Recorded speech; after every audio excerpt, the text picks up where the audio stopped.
Now it's time to order new push rods. Of course, I've got a lot of push rods here. There's 7 sets here and 4 sets over here at least. 426 Hemis have always been 3/8 ball on the bottom. All of these are that way. All of these are that way. I've checked every one of them. And remember, we had this problem on that 426 Hemi crate motor, where the guy calls for new lifters, and they send him. I mean, most people don't make lifters, 426 Hemi lifters. It's just wedge lifters.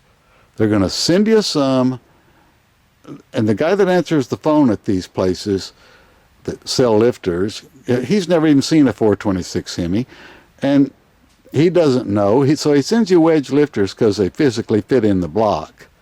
You know, that's what happened to the last guy, and they send him lifters that they say are for a 426 Hemi. Well, they're not. Now, some of these have been here since the 70s, and well, actually, they've been here that long, but they came out of something from the 60s. 426 Hemis are 3/8 ball on the bottom. And if you go buy regular lifters from most people, it's going to be 5/16 balls, and the lifter is going to be made for a 5/16 ball. And it's easy to make that mistake, and I feel sorry for people trying to build a 426 Hemi nowadays. You got to look at everything. You got to check everything. Yes, 5/16 ball will work. We know of engines with over 1,000 horsepower. They'll work fine. We know that. But old people don't like change, and they want to put what it's supposed to get, and it's supposed to be 3/8. My Neon had 5/16 balls, and it was 970 horse before you even sprayed. So I'm not saying the 5/16 doesn't work. What I'm saying is you can have a problem if you've got real 426 Hemi push rods, like these 11 sets with a 3/8 ball on the bottom, and you order these lifters from Comp or whoever, they're just going to send you Mopar lifters. Then they're not 426 Hemi lifters. So, and you can get in trouble. But we did find a good answer for that problem. BAM makes roller lifters, and it says Keith Black Hemi and all that good stuff. OC is on center and non-push rod oiling. So that's what we're looking for. And they are for a 3/8 ball. Can you see how big that cup is down there? That's what we want. We want 3/8 ball push rods. So I'm happier now. Now that we've got the push rods ordered, it'll be a little while before they get here. So I'll get the rocker arms ready. I heated the oil up and let it sit in there for a while in hot oil.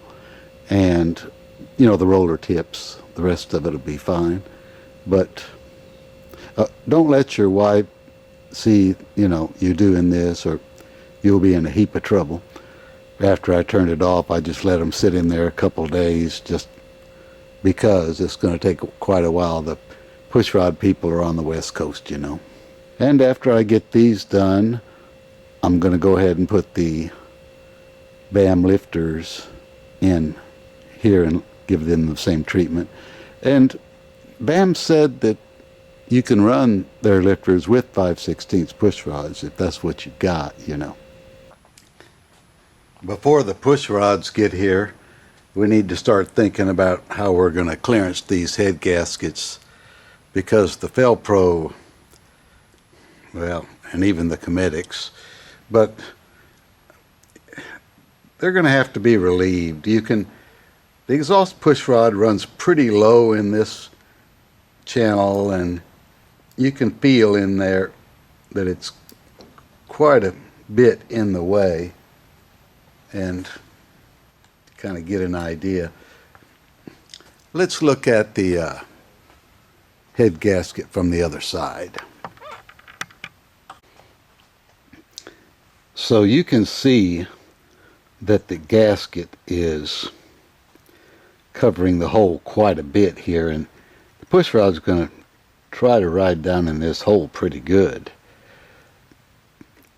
You're going to have to relieve it a little bit. You just don't know how much yet without really putting the whole thing together with the real push rods and turning it over and checking. It is hard to see in there, but you can eventually get the job done.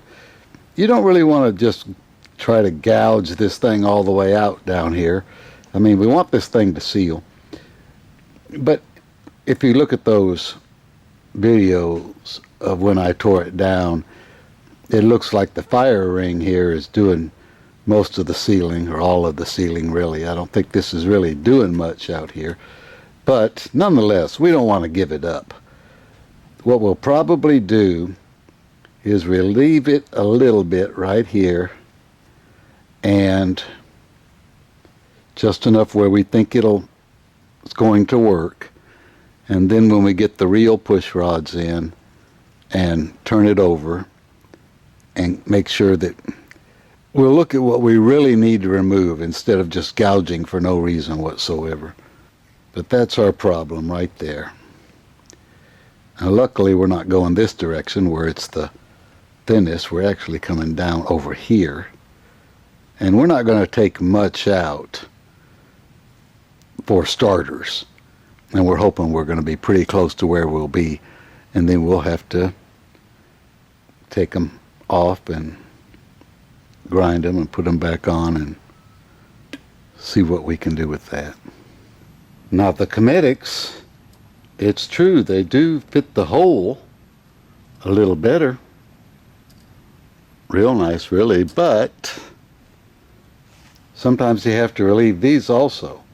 And that is an absolute nightmare, because if you try to relieve that, then that means you've got to take the gasket apart, take all these rivets out, and clean in between every layer. You know, you got 3-layer gasket. So this is really hard with Cometics. I know that doesn't sound like a lot of work, but when you're lazy, it is a lot of work. I was reading the instructions from one of the lifter manufacturers the other day, and they said to soak them in oil first. So I'll give it a little shot. Looks like I spilt a little bit, taking the rocker arms out of there, so we got a little smoke going on.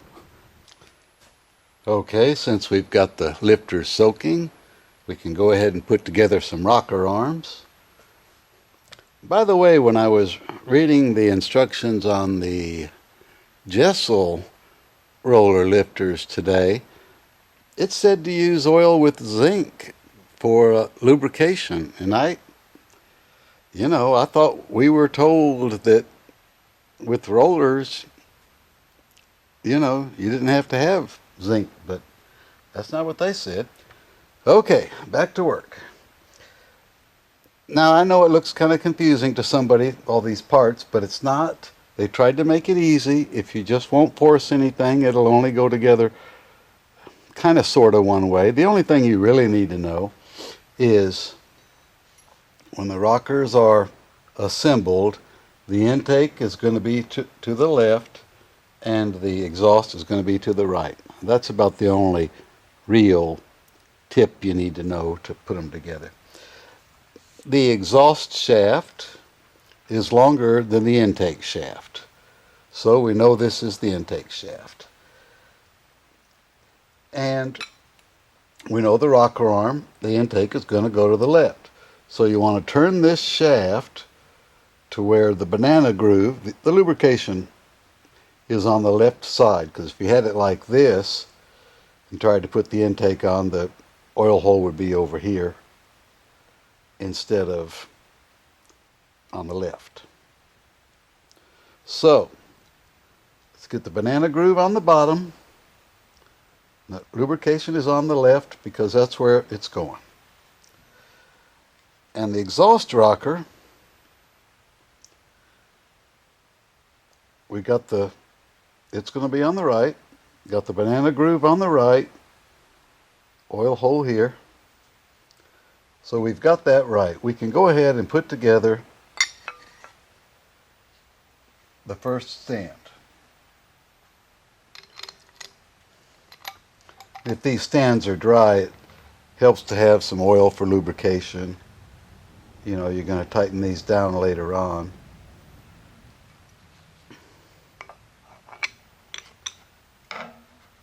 By the way, you don't do the final torque on the stands till you have all the head bolts tightened. Let them kind of find their home before you tighten everything down.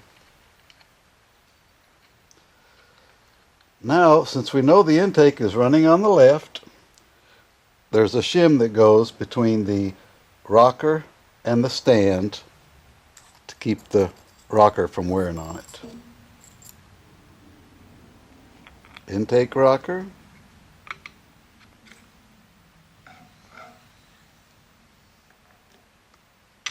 Be sure you lube everything up. You don't want to be putting, I know we're going to prime it, but that doesn't matter at all. You have to lube everything up putting it together. Then you put the spring. That's going to hold it hold some tension over there on the rocker arm. Now we're going to do an exhaust. The exhaust is going to be on the right, so that means the spring is going to be up against the stand. Now find an exhaust rocker.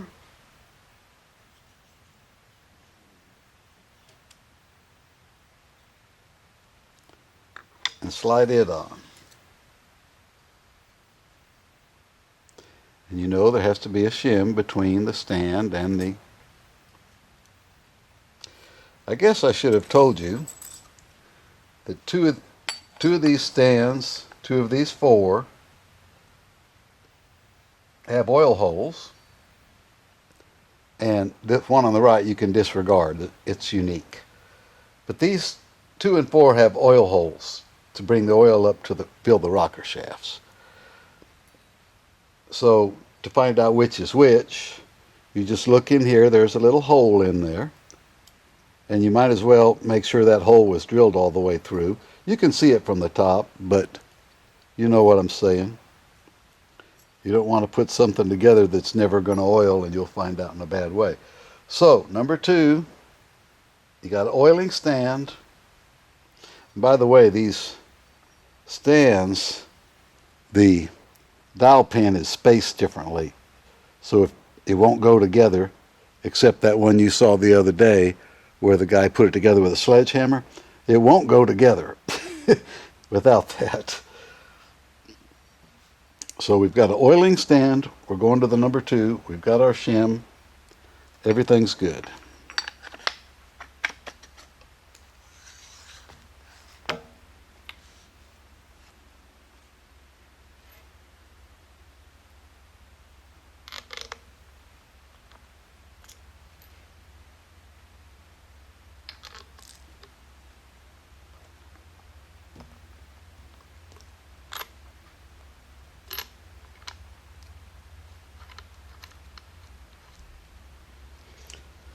Now we're just going to keep going. Intake rocker, shim between the stand.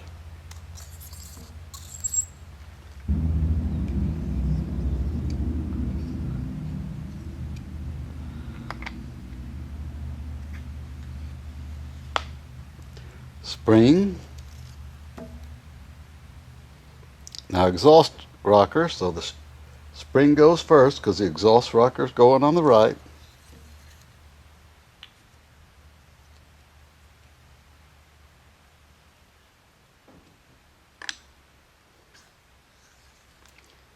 And you know it takes a shim because it's going to be up next to the stand. By the way, if you do this wrong, it's no big deal. Just take it apart, put it back together. Now we've got a stand that doesn't oil going in the middle.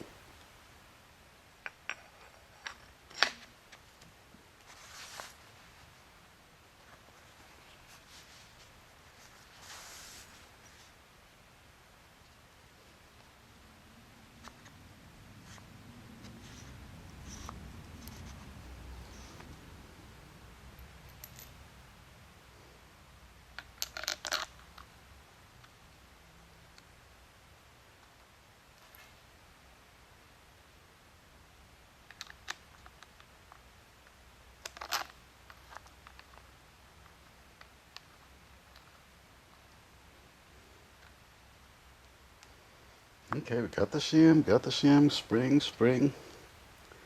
Okay, another intake. Don't let me forget the shim this time.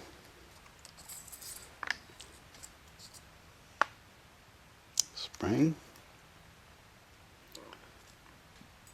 Now we need the spring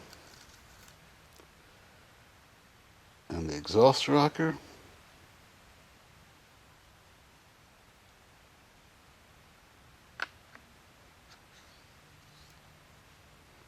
And the shim to go against the stand. We got it all right.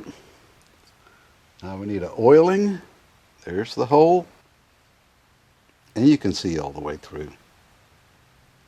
If you put a light down here, you can see all that.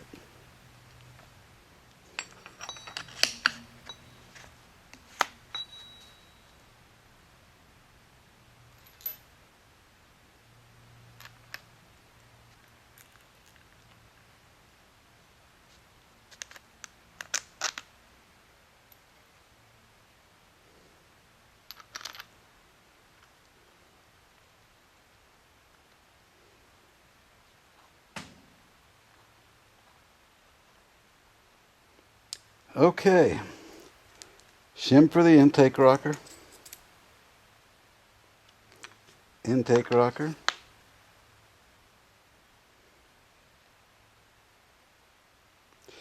Now this corner here, you see how short that is? It takes a unique spring. So put that on. And one more spring.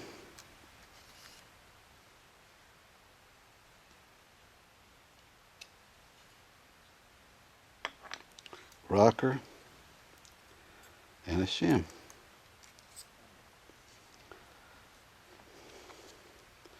And that should be all there is to it. Now if you try to force something, that means something's wrong. And when you go to put them on a head, if it doesn't want to go on, you've got to stand out of place or something. Now you'll always have to do this to get them to go down on the dowel pins. You know, they're kind of relaxed right now. So, you know, you'll stick one end in and then you might have to work your way down to work them onto the dowels. But everything's going to work fine. Got our shim. Got our shim. So folks, that's all there is. You're a rocker arm genius now.